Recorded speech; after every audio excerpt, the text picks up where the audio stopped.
everyone, I'm coming to you from the Seven Pines Battlefield, also known as the Fair Oaks Battlefield. I'm staying in the National Cemetery, as you can see.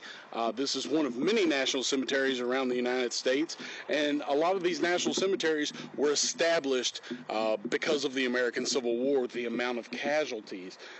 Again, probably the largest would be Arlington National Cemetery, but you do have these little cemeteries like this that are national cemeteries. Specifically, we're staying in the Seven Pines National Cemetery.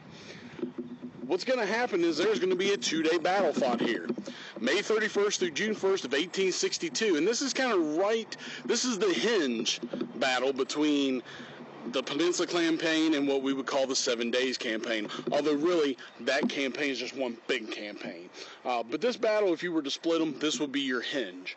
The Confederate Army is commanded by General Joseph E. Johnston, and he has moved from the Manassas area down to the peninsula and has begun retreating all of his troops toward Richmond. We're not very far from Richmond, as a matter of fact. We're probably less than 10 miles from Richmond. I know Richmond National Airport's just up the road. So Johnston has been moving back up the peninsula toward Richmond to defend Richmond, possibly. The Confederate government has no clue what he's doing. He's been very secretive. He has not told them anything. They have, so much so that the president himself, Jefferson Davis, has come out and still can't get answers from Joseph E. Johnston.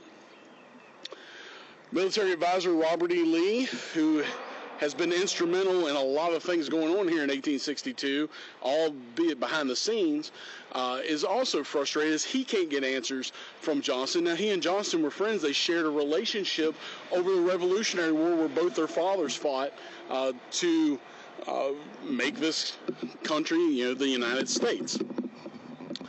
So Lee can't even get any answers out of his friend Joseph Johnston.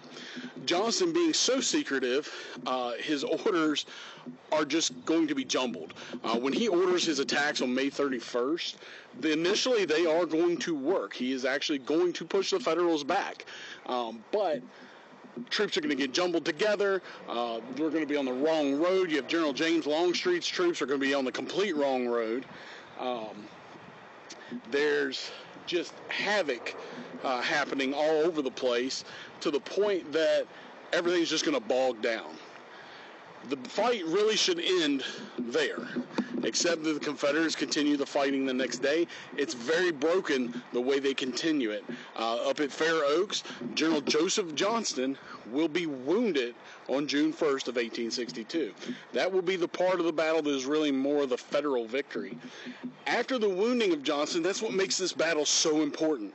Joseph E. Johnston's wounding changes the course of the American Civil War right here in Virginia.